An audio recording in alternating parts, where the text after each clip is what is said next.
রাসূলুল্লাহ সাল্লাল্লাহু আলাইহি ওয়াসাল্লামের কাছে এক লোক আসছে, বেদুইন গ্রাম্য সাহাবী। নবীজি আরেকজনের সাথে কথা বলতেছিলেন।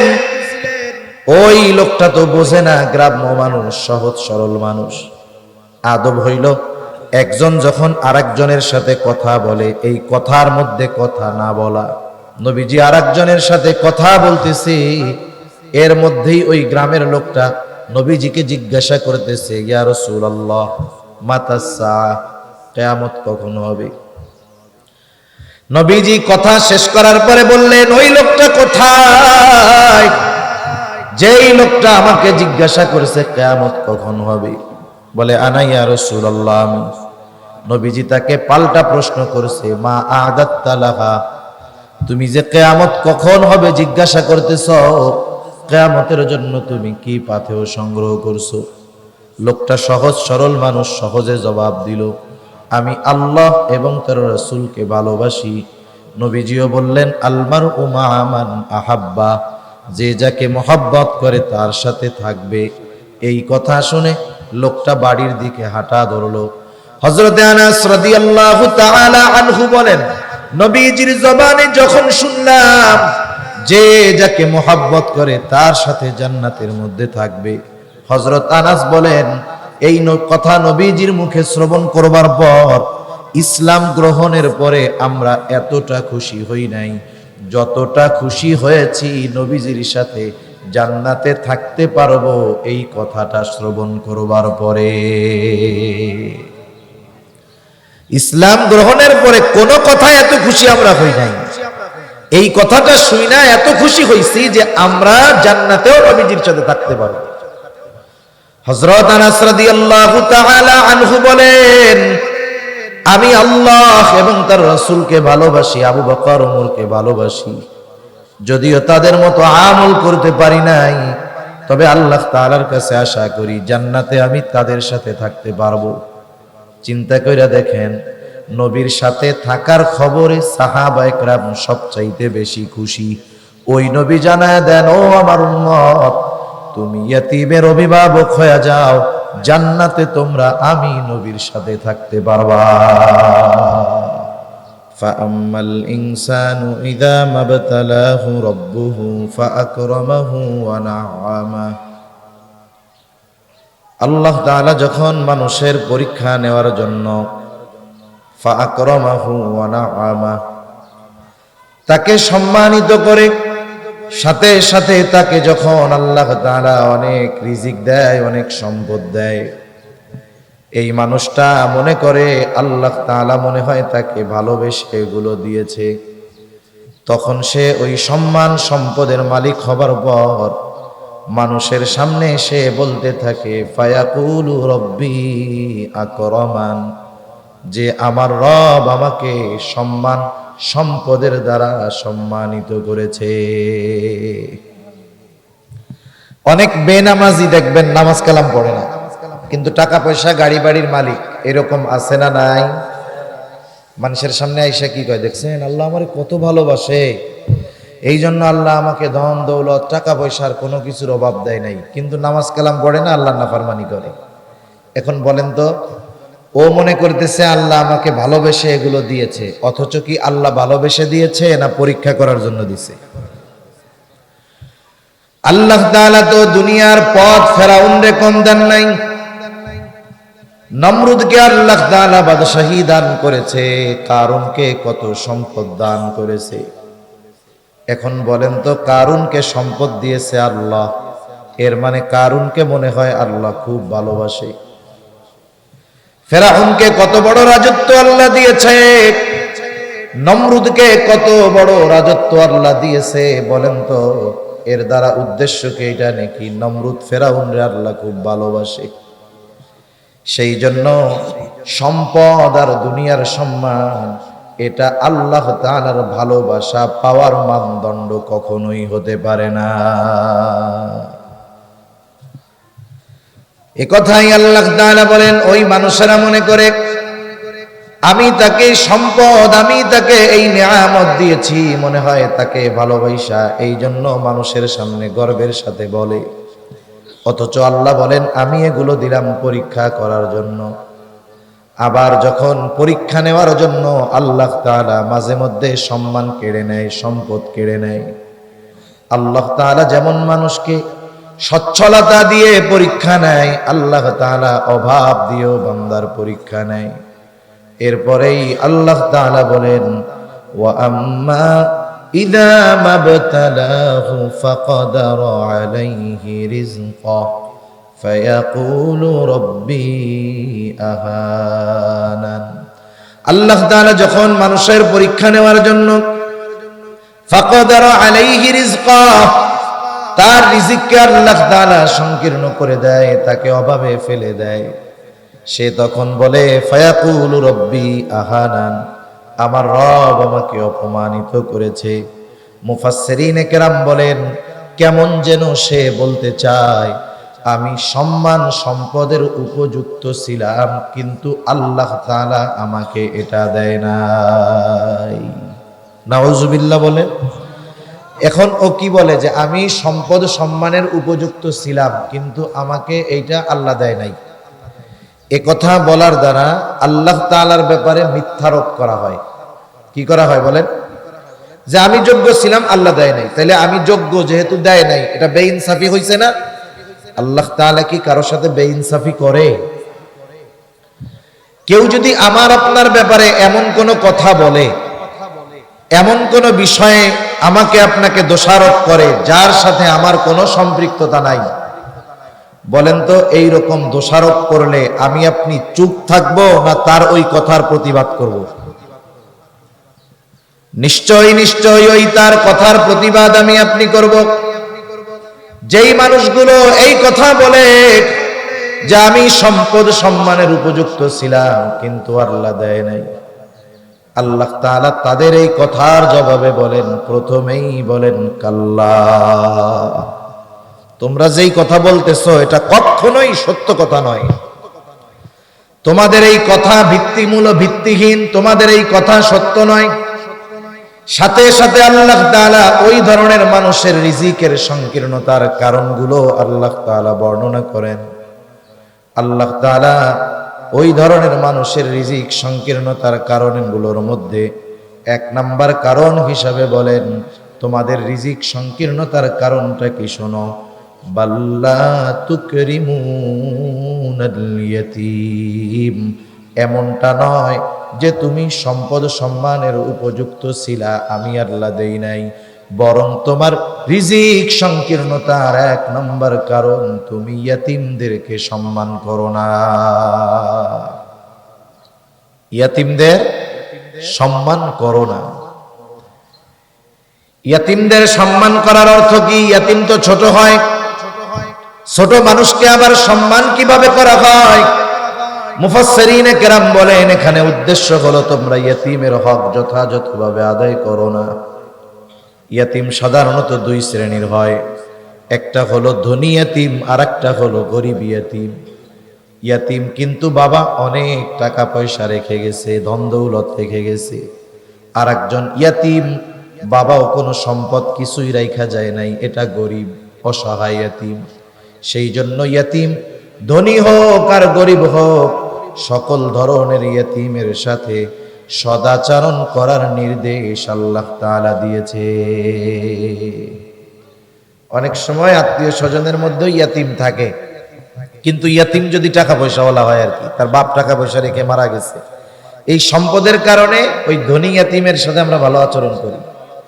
আবার আরেকজন তার বাপও গরিব, একেবারে টাকা পয়সা কিছুই রাখা যায় নাই, মারা গেছে, আত্মীয় স্বজন তার খরচ বহন করে, এই যে গরিব ইয়াতিম ওর সাথে আমরা খারাপ আচরণ করি। ইয়াতিম ধনী হোক আর গরিব হোক উভয় অবস্থায় তার সাথে ভালো আচরণ করতে হবে। সেই জন্য সদাচরণ হলো সকল ধরনের ইয়াতিমের হক।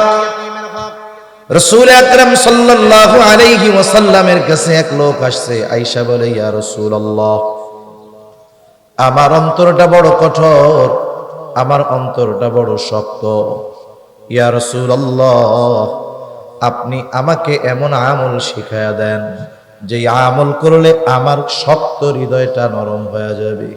রাসূল আকরাম সাল্লাল্লাহু আলাইহি ওয়াসাল্লাম তাকে বললেন, আমসাহ রাসাল ইয়াতীম ওয়া আত'ইমিল মিসকিন, তুমি ইয়াতীমের মাথায় হাত বুলায় দাও আর মিসকিনদের খানা খাওয়াও, আল্লাহ তাআলা তোমার কঠিন হৃদয়টাকে নরম বানায়া দিবে। সেই জন্য মাঝে মধ্যে আমরা ইয়াতীমের মাথায় হাত বুলায়া দিব, ইয়াতীমের সাথে ভালো আচরণ করব। রাসূলুল্লাহ সাল্লাল্লাহু আলাইহি ওয়াসাল্লামকেও আল্লাহ তাআলা নির্দেশ দিয়েছেন, ও পয়গম্বর, আপনি তো ইয়াতীম ছিলেন, ইয়াতীম, আমি আপনাকে ইয়াতীম অবস্থায় পেয়েছি, ইয়াতীম অবস্থায় পেয়ে আমি আপনাকে ছেড়ে দেই নাই। ওয়াজাদাকা ইয়াতীমান ফাআওয়া, আল্লাহ তাআলা রাসূল আকরাম সাল্লাল্লাহু আলাইহি ওয়াসাল্লামের ব্যাপারে বলেন, আমি আপনাকে ইয়াতীম অবস্থায় পেয়েছি, ইয়াতীম অবস্থায় পেয়ে আমি আপনাকে ছেড়ে দেই নাই।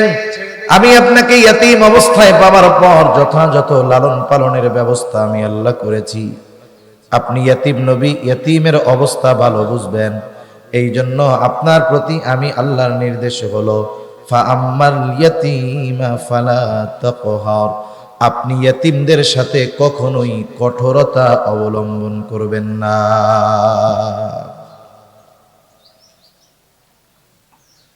আপনাকে আমি ইয়াতীম অবস্থায় পেয়ে লালন পালনের ব্যবস্থা যেহেতু করছি, এটা একটা নেয়ামত আপনার জন্য। এই নেয়ামতের বিপরীতে নির্দেশ, ইবাদত হলো আপনি ইয়াতীমের সাথে কখনো কঠোর আচরণ করবেন না। নবীজিকে বলার দ্বারা উদ্দেশ্য হলো, কিয়ামত পর্যন্ত যত মানুষ আসবে এই বিষয়টা আমাদের খেয়ালে রাখা। অনেক সময় বড়কে বলে ছোটদেরকে শিক্ষা দেওয়া হয়। অনেকে বলে না যে দেখ অমুক এত পাওয়ারফুল লোক, তারে ছাড় দেয় নাই আর আমাদের ছাড় দিবে। বলছে যদিও নবীকে, কিন্তু উদ্দেশ্য হলো আমরা কখনো যেন ইয়াতীমদের সাথে কঠোর আচরণ না করি। ইয়াতীমদের সাথে ভালো আচরণ করা, সদাচরণ করা, এটা হলো নববী সিফাত, নবীজির গুণ। আর ইয়াতীমদের সাথে খারাপ আচরণ করা, এটা হলো আবু জেহেলের কর্ম। আবু জেহেলের বদ অভ্যাস ছিল, সে ইয়াতীমদের সাথে খারাপ আচরণ করত। শুধু তাই না, ইয়াতীমদের সম্পদ সে নিজে ভক্ষণ করে খায়া ফেলত। সেই জন্য ইয়াতীম ধনী হোক আর গরিব হোক, সর্ব অবস্থায় সকল ধরনের ইয়াতীমের সাথে সদাচরণ করব। খারাপ আচরণ করলে তারা কষ্ট পাবে। যার টাকা পয়সা আছে ওই ইয়াতীম, সে চিন্তা করবে, আরে আমার তো আব্বা নাই, আমার বাপ যদি বাইচা থাকতো তাইলে মানুষে আমার সাথে খারাপ আচরণ করতো না। আর যেটা গরিব ইয়াতীম, ও চিন্তা করবে আমার তো টাকা পয়সাও নাই, বাপও নাই, যদি থাকতো তাইলে আমার সাথে মানুষ খারাপ আচরণ করতো না। আমার আপনার আচরণের দ্বারা কখনো কোনো ইয়াতীমের জবাব দিয়ে আহ বা কষ্টদায়ক কোনো শব্দ যেন বের না হয়, এ ব্যাপারে আমরা খেয়াল রাখবো ইনশাআল্লাহ।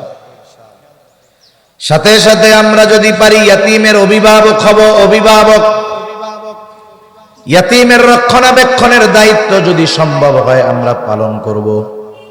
যেই সমস্ত ইয়াতীম অভাবী, দরিদ্র, গরিব ইয়াতীম, ওই ইয়াতীমগুলোর অভিভাবকের দায়িত্ব যদি আমরা গ্রহণ করতে পারি লাভ আছে।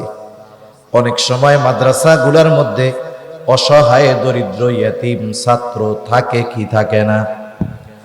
আপনি আমি যদি একজন ইয়াতীমের অভিভাবক হতে পারি, আমার বাড়িতে যদি একটা ইয়াতীমকে লজিং রাখতে পারি, কিছুটা খাওয়াইতে পারি, নিজের ঘরের সদস্য বানাইতে পারি, আল্লাহর কসম এতে আমার আপনার লস হবে না। নবীজি এক হাদিসের মধ্যে বলেন, যেই ঘরের মধ্যে একজন ইয়াতীম আছে আর ওই ইয়াতীমের সাথে সদাচরণ করা হয়, ভালো ব্যবহার করা হয়, নবীজি বলেন ওই ইয়াতীমের সাথে সদাচরণ করার কারণে নবীজি বলেন ওই ঘরটা হলো উত্তম ঘর। নবী বলেন ওই ঘর কতই না উত্তম ঘর, যেই ঘরে একজন ইয়াতীম আছে আর ওই ইয়াতীমের সাথে সদাচরণ করা হয়, ভালো ব্যবহার করা হয়। এরপরে নবীজি বলেন ওই ঘর কতই না নিকৃষ্ট ঘর, যেই ঘরে একজন ইয়াতীম আছে আর তার সাথে খারাপ আচরণ করা হয়। বুজুর্গানে দিন উলামায়ে কেরাম বলেন, যেই ঘরে ইয়াতীম আছে আর ওই ইয়াতীমের সাথে ভালো ব্যবহার করা হয়, ওই ঘর আল্লাহ তাআলা রহমত বরকত দিয়া ভরপুর কইরা দেয়। আর যেই ঘরে ইয়াতীম আছে আর ইয়াতীমের সাথে খারাপ আচরণ করা হয়, আল্লাহ তাআলা ওই ঘর থেকে রহমত আর বরকত উঠায়া নিয়ে যায়। এই জন্য আমি তো জানি না, আমি এমনিই বলতেছি আর কি। এই মাদ্রাসায় যদি থাকে ওইরকম ইয়াতীম, দূরের ছাত্র যদি থাকে, যার একটু সামর্থ্য আছে, সে যদি ইয়াতীমকে লজিং রাখে, খাওয়ায়, তার অভিভাবক হয়, বলেন তার লস আছে? কোনো লস নাই। আপনি আমি যদি একটা ইয়াতীমের পুরো দায়িত্ব গ্রহণ না করতে পারি, আংশিক অভিভাবকত্বের দায়িত্ব গ্রহণ করব। মুহতামিম সাহেবের কাছে এসে বলবো, মুহতামিম সাহেব, আপনার মাদ্রাসায় যদি কোনো ইয়াতীম থাকে, ইয়াতীমের সারা বছর যত জামা কাপড় লাগে আমি বানায় দিব। এত অ্যাবিলিটি নাই, বলবেন ইয়াতীমের যেই জুতা লাগে আমি কিনা দিব, তেল পানি সাবান যা লাগে আমি কিনে দিব। একটা অংশের অভিভাবকত্বের দায়িত্ব হলেও যদি গ্রহণ করা যায়, ইয়াতীমের অভিভাবক হইলে লাভ কি? নবীজির জবানেই শুইনা নেন। নবীজি বলেন, আনা ওয়া কাফিলুল ইয়াতীম কাহাতাইনি ফিল জান্নাহ। নবীজি বলেন, আমি আর ইয়াতীমের অভিভাবক জান্নাতের মধ্যে পাশাপাশি অবস্থান করব। দুনিয়ায় আমরা একজন ভালো মানুষের পাশে থাকার জন্য কত কিছু করি, অথচ জান্নাতে যদি নবীর পাশে থাকা যায়, এর চাইতে সৌভাগ্যের আর কিছু আছে?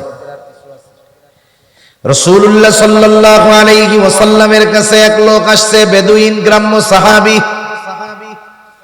নবীজি আরেকজনের সাথে কথা বলতেছিলেন। ওই লোকটা তো বোঝে না, গ্রাম্য মানুষ, সহজ সরল মানুষ। আদব হইল, একজন যখন আরেকজনের সাথে কথা বলে, এই কথার মধ্যে কথা না বলা। মানুষ বোঝে না। নবীজি আরেকজনের সাথে কথা বলতেছে, এর মধ্যেই ওই গ্রামের লোকটা নবীজিকে জিজ্ঞাসা করতেছে, ইয়া রাসূলুল্লাহ মাতা সাআ, কিয়ামত কখন হবে? নবীজি কথা শেষ করার পরে বললেন, ওই লোকটা কোথায় যেই লোকটা আমাকে জিজ্ঞাসা করেছে কিয়ামত কখন হবে? বলে, আনা ইয়া রাসূলুল্লাহ। নবীজি তাকে পাল্টা প্রশ্ন করেছে, মা আ'দাত্তা লাহা, তুমি যে কিয়ামত কখন হবে জিজ্ঞাসা করতেছ, কিয়ামতের জন্য তুমি কি পাথেয় সংগ্রহ করছো? লোকটা সহজ সরল মানুষ, সহজে জবাব দিল, আমি আল্লাহ এবং তার রাসূলকে ভালোবাসি। নবীজিও বললেন, আলমারউ মা'a মান আহাব্বা, যে যাকে মহব্বত করে তার সাথে থাকবে। এই কথা শুনে লোকটা বাড়ির দিকে হাঁটা ধরলো।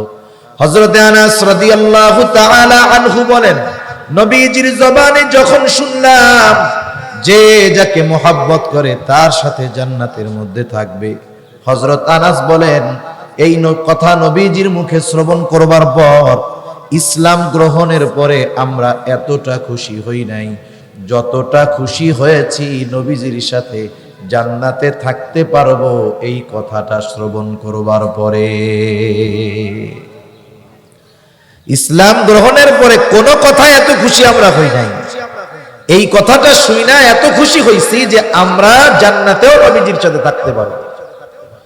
হযরত আনাস রাদিয়াল্লাহু তাআলা আনহু বলেন, আমি আল্লাহ এবং তার রাসূলকে ভালোবাসি, আবু বকর ওমরকে ভালোবাসি। যদিও তাদের মতো আমল করতে পারি নাই, তবে আল্লাহ তাআলার কাছে আশা করি জান্নাতে আমি তাদের সাথে থাকতে পারবো। চিন্তা কইরা দেখেন, নবীর সাথে থাকার খবরে সাহাবায়ে কেরাম সবচাইতে বেশি খুশি। ওই নবী জানায় দেন, ও আমার উম্মত, তুমি ইয়াতীমের অভিভাবক হয়ে যাও, জান্নাতে তোমরা আমি নবীর সাথে থাকতে পারবা। তাহলে আমাদের যার যেমন সামর্থ্য আছে ওই আলোকে ইয়াতীমের অভিভাবকত্ব গ্রহণ করব ইনশাআল্লাহ। করব তো ইনশাআল্লাহ? আপনি কিছু নাই যাই বলবেন, হুজুর এই ছেলের সারা বছরের কাপড় কাচার যেই সাবান লাগে আমি এটা কিনা দিব, যতটুকু তেল লাগে আমি কিনা দিব, যে কয় জোড়া স্যান্ডেল লাগে আমি কিনা দিব, সারা বছরে 2-3টা লুঙ্গি লাগে আমি তার লুঙ্গির দায়িত্ব নিলাম। এভাবে আংশিক হলেও অভিভাবকত্বের দায়িত্ব গ্রহণ করার চেষ্টা আমরা করব ইনশাআল্লাহ। আরে দেখেন, নবীজি এক হাদিসে বলছে না, মান বানা লিল্লাহি মাসজিদান বানাল্লাহু লাহু বাইতান ফিল জান্নাহ, যে মসজিদ বানাবে আল্লাহ তার জন্য জান্নাতে ঘর বানাবে। এই ফজিলতের কথা চিন্তা কইরা আমরা যদি প্রত্যেকে এক একজন এক একটা মসজিদ বানাই তাহলে তো ইমাম সাহেব পূজা পাওয়া যাবে, ঠিক না? এই হাদিসের ব্যাখ্যা এই জন্য মুহাদ্দিসিনে কেরাম বলেন এক একজন এক একটা বানাবে, বিষয়টা এমন না। মসজিদ বানানোর কাজে যার যতটুকু সামর্থ্য আছে সে তার সামর্থ্য অনুযায়ী অংশগ্রহণ করবে, এর বিনিময়ে আল্লাহ তাআলা জান্নাতে তারে ঘর বানায়া দিবে। সুবহানাল্লাহ। আমার তো একজনের দায়িত্ব পরিপূর্ণ নেওয়ার মতো অ্যাবিলিটি নাই, আমার যতটুক আছে ততটুকের দায়িত্ব নিলাম, আশা করা যায় এই কারণেই নবীজির সাথে জান্নাতে থাকা যাবে, ঠিক কিনা বলেন? আবার কতজন আছে ইয়তীমের অভিভাবক হবে কি উল্টা ইয়তীমের সম্পদ ভক্ষণ করে ফেলে? বলেন তো, এমন লোক মনে হয় দুনিয়ায় নাই, এমন লোক দুনিয়ায় অভাব নাই। ইয়তীমের সম্পদ ভক্ষণ করা এটা হলো আবু জেহেলের খাসলাত। আবু জেহেলের কাজ ছিল, আবু জেহেল কি করত? যখন কোথাও কোনো সম্ভ্রান্ত সম্পদশালী ব্যক্তির মৃত্যুর সময় উপস্থিত হতো, আর যদি ওই ব্যক্তির কোনো নাবালক সন্তান থাকতো, আবু জেহেল ওই লোকটার কাছে গিয়ে বলতো, ও ভাই, তুমি হয়তো দুনিয়ায় বেশি সময় থাকবা না, কিন্তু তোমার ইন্তেকালের পর তোমার এই নাবালক সন্তান, তোমার রেখে যাওয়া সম্পদের কি অবস্থা হবে? এইগুলা তো মানুষের দখল দিয়ে নিয়ে যাইব, তোমার সন্তান সম্পদ বঞ্চিত হবে। একটা কাজ করো, তুমি মানুষের সামনে ওসিয়ত কইরা যাও যে তোমার মৃত্যুর পর তোমার সম্পদ এবং সন্তানের অভিভাবক হইলাম আমি। লোকটা চিন্তা করতো কাজটা তো খারাপ হবে না। আবু জেহেল যদি আমার সম্পদ আর সন্তানের দায়িত্ব নিয়ে নেয়, তাইলে মক্কায় কেউ নাই যে আমার সম্পদ আর সম্পদের সন্তানের দিকে হাত বাড়াবে। সন্তান আর সম্পদের নিরাপত্তার কথা চিন্তা করে ওই আবু জেহেলকে মানুষের সামনে অভিভাবক হিসাবে ঘোষণা কইরা যাইত।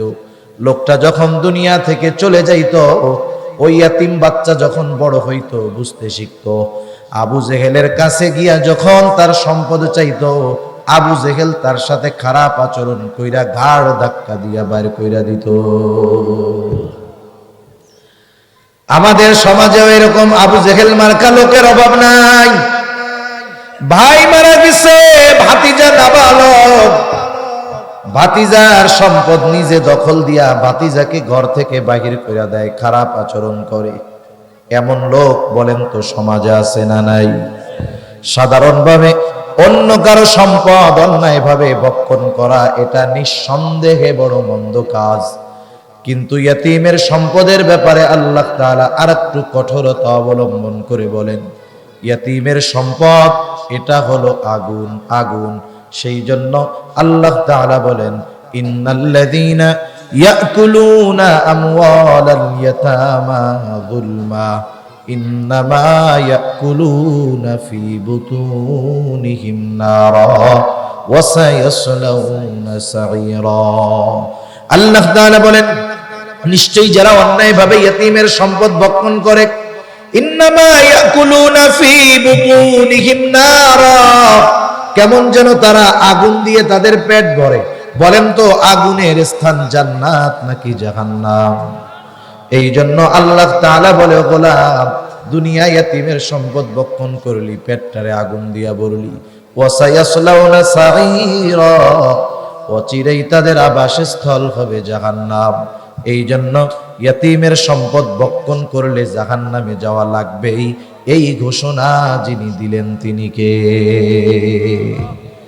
এজন্য খবরদার, কখনো ইয়তীমের সম্পদের দিকে হাত বাড়াবো না। সাধারণভাবেই অন্য কারো সম্পদ অন্যায়ভাবে দখল দিলে খবর হয়ে যাবে কিয়ামতের দিন। আপনাদের এলাকায় আইল ঠেলাঠেলি অভ্যাস আছে, বুঝেননিও? একজনে কুপাইতে কুপাইতে আর একজনের জমির মধ্যে চলে যায়, এই আমল আছে না? বড় খারাপ কাজ। রাসূলুল্লাহ সাল্লাল্লাহু আলাইহি ওয়াসাল্লাম বলেন, কেউ যদি অন্যায়ভাবে কারো 1 বিঘত জমিনও দখল দেয়, মাত্র 1 বিঘত, নবীজি বলেন কিয়ামতের দিন 7 তবক জমিন তার গলায় ঝুলাইয়া দেওয়া হবে। এই জন্য সাবধান, দুনিয়ায় একটু কম খাইলাম ভালো, আখেরাতে যেন ধরা পড়ে না যাই। দুনিয়ায় যদি একটু আরেকজনরে ছাড় দেই, প্রতিবেশীরে যদি একটু ছাড় দিয়া দেই, দুনিয়ায় যদি ছাড় দেই, আশা করা যায় কিয়ামতের দিন আল্লাহ আমাকে ছাড় দিয়া নাজাত দিয়া দিবে, ঠিক কিনা বলেন? এই জন্য কখনোই কারো সম্পদ বক্ষণ করব না অন্যায় ভাবে, ইয়াতিমের সম্পদ বক্ষণ করব না, প্রয়োজনে ইয়াতিমকে বেশি দিব, আল্লাহ তাআলা বরকত দিবে। ইয়াতিমকে সম্মান করার অর্থই হলো এইটা, ইয়াতিমের সাথে সদাচরণ করা, পারলে ইয়াতিমের অভিভাবক হওয়া, কখনোই ইয়াতিমের সাথে খারাপ আচরণ না করা, ইয়াতিমের সম্পদ অন্যায়ভাবে ভোগ না করা। আল্লাহ রাব্বুল আলামিন রিজিক সংকীর্ণতার দ্বিতীয় কারণ বলেন, ওয়ালা তাহাদ্দুনা আলা তাআমিল মিসকিন। আল্লাহ তাআলা বলেন তারা মিসকিনদেরকে খানা প্রদানে অপরকে উৎসাহ দেয় না। এখানে আল্লাহ তাআলা প্রথম বিষয় উল্লেখ না করে দ্বিতীয় বিষয় উল্লেখ করেছেন। কিছু কিছু সময় এমন হয় একটা প্রশ্নের জবাব দেওয়ার দ্বারা আগের অনেক প্রশ্নের জবাব অটোমেটিক পাওয়া যায়। আল্লাহ তাআলা বললেন যে তারা অন্যকে মিসকিনদের খানা দিতে উৎসাহ দেয় না, বরং নিরুৎসাহিত করে। এর মানে কি বোঝা গেল? সে নিজেও দেয় না, আর একজনকেও দিতে দেয় না। মনে করেন এক গ্রামে শিক্ষিত মানুষ খুব কম। এখন ওই গ্রামের মানুষ মুরব্বী যারা আছে, আগের মুরব্বী লেখাপড়া বলতে বুঝে যে ম্যাট্রিক আইএ পাস করলে অনেক শিক্ষিত। এক সময় মানুষ ম্যাট্রিক আইএ পাস করলে গ্রামের মানুষ দেখতে আসতো যে অমুকের ছেলে আইএ পাস করছে। এরকম ছিল না গ্রামে? আগে ছিল। এখন ওই গ্রামের আইএ পাস এর বেশি কেউ নাই, কিন্তু একটা ছেলে লেখাপড়া শিখছে, অনেক লেখাপড়া, ঢাকা ভার্সিটিতে পড়ছে, অনার্স মাস্টার্স কমপ্লিট করছে, সাথে সাথে বিসিএস ক্যাডার হয়ে গেছে। বিসিএস ক্যাডার হলো বাংলাদেশের সর্বোচ্চ শিক্ষিত মানুষ। এখন ওই লোক যখন গ্রামে আসছে, গ্রামের সব মানুষ দেখতে আসছে যে আমাদের এই ছেলেটা নাকি সারা দেশের বড় এক শিক্ষিত মানুষ। সবাই দেখে দেখে কথাবার্তা বইলা চলে গেছে। একজন মুরব্বী দাঁড়িয়ে আছে। মুরব্বী তো জানে যে আইএ পাস করলে সে অনেক বড় শিক্ষিত, ম্যাট্রিক পাস করলে অনেক বড় শিক্ষিত। এখন মুরব্বী দাঁড়ায় আছে, সবাই চলে যাওয়ার পরে ওই বিসিএস ক্যাডার, ভার্সিটি লেভেল পার কইরা বিসিএস ক্যাডার হয়ে বড় চাকরি করতেছে, ওরে জিজ্ঞাসা করতেছে, বাবা তুমি কি লেখাপড়া করছো? বলে, চাচা আমি ঢাকা ভার্সিটি থেকে মাস্টার্স শেষ করছি, সাথে সাথে আমি এখন বিসিএস দিয়ে বিসিএস ক্যাডার। আমি এখন মুরব্বী তো বুঝে আইএ ম্যাট্রিক আইএ পাস করলে শিক্ষিত। ওরে জিজ্ঞাসা করতেছে, বাবা বুঝলাম তুমি মাস্টার্স হইছো, বিসিএস ক্যাডার হইছো, তুমি কি আইএ পাস করছিলে আব্বা? বুঝেন নাই? কথা বুঝতে পারছেন? এখন বলেন তো, যে অনার্স মাস্টার্স করলো সে কি ম্যাট্রিক ফেল করলে ওইটা পড়তে পারবে? আইএ পাস না করলে সে কি অনার্স করতে পারবে? পারবে না। তার মানে কেউ যদি বলে যে আমি মাস্টার্স কমপ্লিট করছি, তার মানে বোঝা গেল সে 5-এ পাস করছে, 8-এ পাস করছে, ম্যাট্রিক পাস করছে, আইএ পাস করছে, অনার্সও পাস করছে, এরপরেই না মাস্টার্স পাস করতে পারছে। কিছু কিছু বিষয় আছে দ্বিতীয় বিষয় উল্লেখ করার দ্বারা প্রথম বিষয়টা তার মধ্যে পাওয়া যায়। তার মানে আল্লাহ তাআলা বলতেছেন এই কথা যে তোমরা নিজেরাও তো মিসকিনদের খানা দাওই না, অপরকেও দিতে উৎসাহ দাও না, বরং নিরুৎসাহিত করো। ইয়াতিম মিসকিন অসহায়দের খানা খাওয়ানো বড় ফজিলতের কাজ।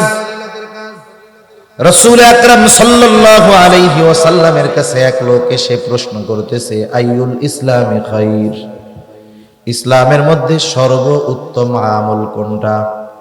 নবীজি ছিলেন উম্মতের রূহানি ডাক্তার, এই জন্য একই প্রশ্ন ব্যক্তি ভেদে নবীজি বিভিন্ন জবাব দিতেন। যার আলোকে যার যেই ব্যক্তির অবস্থা যেমন প্রশ্নের উত্তর হইতো ওই ব্যক্তির আলোকে।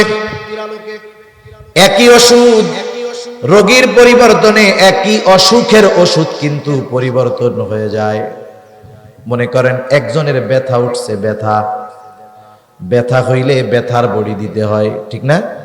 কিন্তু বলেন তো যার কিডনি ড্যামেজ, এরে কি ব্যথার বড়ি সহজে দেওয়া যাবে নাকি? রোগীর অবস্থা দুই রকম। কিডনি রোগীরে ব্যথার বড়ি খাওয়াইলে ওর কিডনি ফেল হয়ে যাবে, কিন্তু সাধারণ যার কিডনি সমস্যা নাই, ওরে যদি একই ব্যথা হয়, ওরে ব্যথার ট্যাবলেট দেওয়া যাবে। এই জন্য প্রশ্ন এক, কিন্তু ব্যক্তির ভিন্নতায় নবীজি একই প্রশ্নের জবাব ভিন্ন রকম দিতেন। রোগীর অবস্থা ভেদে যেমন ডাক্তার ওষুধ দেয়, নবীজিও ব্যক্তির অবস্থা ভেদে একই প্রশ্নের জবাব ভিন্ন ভিন্ন রকম দিতেন। কারণ নবীজি তো উম্মতের রুহানি ডাক্তার ছিলেন। এই ব্যক্তি প্রশ্ন করেছে, আইয়ুল ইসলামে খাইর, ইসলামের মধ্যে সর্বোত্তম কাজ কোনটা, উত্তম আমল কোনটা? নবীজি এই লোকের প্রশ্নের জবাবে বললেন, তুতঈমুত তাআম ওয়া তাকরাউস সালাম আলা মান আরাফতা ওয়া মান লাম তারিফ। তুমি মানুষকে বেশি বেশি মানুষকে খানা খাওয়াও, আর পরিচিত অপরিচিত সবাইকে বেশি বেশি সালাম দাও। নবীজি এক নম্বরে বলছেন মানুষকে খানা খাওয়াও। নবীজি কোন স্তর বিন্যাস করেন নাই। নবীজি বলেন নাই তুমি গরিবকে খাওয়াও, ইয়াতিমকে খাওয়াও, অসহায়কে খাওয়াও। বরং নবীজি সাধারণভাবে বলছে মানুষকে খানা খাওয়াও। এই হাদিসের আলোকে মুহাদ্দিসিনে কেরাম বলেন, একজন গরিব মানুষ সে যদি কোটিপতিকেও খানা খাওয়ায়, দুনিয়ার স্বার্থে নয় বরং আল্লাহ তাআলার সন্তুষ্টির জন্য, বলেন তো এই খানা খাওয়ানোর মধ্যে ফজিলত আছে না নাই? খানা খাওয়ানোর মধ্যে ফজিলত আছে। আপনি আপনার বিবাহের আয়োজন করেছেন, আত্মীয় স্বজনদের দাওয়াত দিচ্ছেন, ছেলের বিবাহ কমিউনিটি সেন্টার ভাড়া করছেন, দাওয়াত দিয়া খাওয়াইলেন, বলেন তো ফজিলত আছে না নাই? জোরে কোন। অনেক জায়গায় দেখবেন খানা খাওয়ায়া টেবিল নিয়া উল্টা টাকা নেওয়ার জন্য বৈশা থাকে। যদি এই কাম করে তাইলে ফজিলত আছে না নাই? আপনাকে ওইদিকে আছে নাকি এরকম? নাই, কে কইছে ফজিলত? হুজুর খাওয়াইয়া যদি নিয়ত ঠিক রাখি তাইলে আল্লাহ সওয়াব দিব, আর টাকা নিলে তো টাকার লাভ হইল। কি কোন ফজিলত হয় নাই? এই দাওয়াত দিয়ে বিনিময় পাওয়ার আশা, টাকা তোলা, এটা হলো দাওয়াতি না, এটা হলো ডাকাতি। এটাকে কি বলে? ডাকাতি। আমরা যাকেই দাওয়াত দেই আমরা খাওয়াবো আল্লাহর জন্য, বিনিময় বিহীন, প্রতিদান আশা করব না কারো কাছে। যাদেরকেই খাওয়াই, অনেক সময় প্রতিবেশী অভাবী দরিদ্র, তারে খানা খাওয়াইলো, আশা করে যে আমি বিপদে আপদে পড়লে দৌড়াই আসবে। যদি না আসে, বলে তোরে আমি খাওয়াইলাম, তুই আমার বিপদে একটু আসলিও না। এরকম খোটা দেওয়া লোক সমাজে তো নাই মনে হয়? আছে। আমি আপনি যাকেই খানা খাওয়াই না কেন, একেবারে বিনিময়ের আশাবিহীন খানা খাওয়াবো। দরিদ্র হোক, ধনী হোক, আর কোটিপতি হোক, আমি কারো কাছ থেকে প্রতিদান আশা করব না। একমাত্র প্রতিদান আশা করব কার কাছে? আল্লাহর কাছে। সাহাবায়ে কেরাম কখনো আশা করতো না। সাহাবায়ে কেরাম মানুষকে খানা খাওয়াইতো, দরিদ্র অসহায়দেরকে খানা খাওয়ায়া প্রতিদান আশা করতো না। আল্লাহ তাআলা বলেন, ওয়ায়ুতঈমুনা আত-তাআমা আলা হুব্বিহি মিসকিনাও ওয়া ইয়াতীমান ওয়া আসীরা ইন্নামা নুতঈমুকুম লিওয়াজহিল্লাহ। এই দরিদ্র অসহায় ইয়াতীম মিসকিন ভিক্ষুক গরিবদের খানা খাওয়ায়া এই আশা করতো না ওর দ্বারা আমি উপকার লাভ করব। বরং সাহাবায়ে কেরাম বলতো, শুইনা নাও, ইন্নামা নুতঈমুকুম লিওয়াজহিল্লাহ, আমরা তোমাদেরকে খানা খাওয়াইছি আল্লাহর জন্য। লা নুরিদু মিনকুম জাযাআও ওয়ালা শুকুরা। খানা যেহেতু আল্লাহর জন্য খাওয়াইছি, লা নুরিদু মিনকুম জাযাআ, তোমাদের কাছে আমরা কোনো প্রতিদান চাই না, বিনিময় চাই না। শুধু বিনিময় তো নয়, ওয়ালা শুকুরা, আমার খানা খাইয়া আমারে ধন্যবাদ দাও, এটাও আমরা চাই না। কারণ খানা খাওয়াইছি আল্লাহর জন্য, এই খানা খাওয়ানোর প্রতিদান যিনি দিবেন তিনি কে? সেই জন্য সাধারণভাবে খানা খাওয়ানো এটা ফজিলতের কাজ, আল্লাহর জন্য খাওয়াইলেই সওয়াব। 2 নাম্বার, যদি প্রতিবেশী হয়, প্রতিবেশীকে খানা খাওয়ানো এটা আরেক ফজিলতের কাজ। নবীজি এক হাদিসের মধ্যে বলেন, তুমি তোমার তরকারির মধ্যে ঝোলটা বাড়ায়া দাও যাতে প্রতিবেশীর খোঁজ খবর নিতে পারো। আবার দেখেন, প্রতিবেশী যদি গরিব হয় তাইলে খানা খাওয়ানো আরো ফজিলতের কাজ। বরং অভুক্ত প্রতিবেশীকে খানা খাওয়ানো এটা ঈমান সম্পৃক্ত বিষয়। এক তো প্রতিবেশী, আবার অভুক্ত দরিদ্র। এজন্য নবীজি সাল্লাল্লাহু আলাইহি ওয়াসাল্লাম বলেন, লাইসাল মুমিন আল্লাযী ইয়াশবাউ, ওই ব্যক্তি মুমিন নয় যে নিজে পেট ভরে খায়, তার প্রতিবেশী অভুক্ত থাকে। এই জন্য চিন্তার বিষয় ভাই, আমি নামাজ পড়ি, তাহাজ্জুদ পড়ি, আওয়াবিন ইশরাক নফল ইবাদত করি, সব আমল ঠিক আছে, কিন্তু আমার প্রতিবেশী যদি অভাবী হয়, অভুক্ত হয়, অভুক্ত কাটায়, আর এই দিক দিয়া যদি আমি পেট ভরে খাই, নবীজি বলেন অভাবী অভুক্ত প্রতিবেশীকে রাইখা তুমি পেট ভইরা খাইলা, তুমি তাহাজ্জুদ গুজারি হইছো, কিন্তু ইমানদার পূর্ণরূপে হইতে পারো নাই। এজন্য আমার আপনার প্রতিবেশী যদি অভাবী দরিদ্র থাকে, খোঁজ খবর রাখবো তো ইনশাআল্লাহ।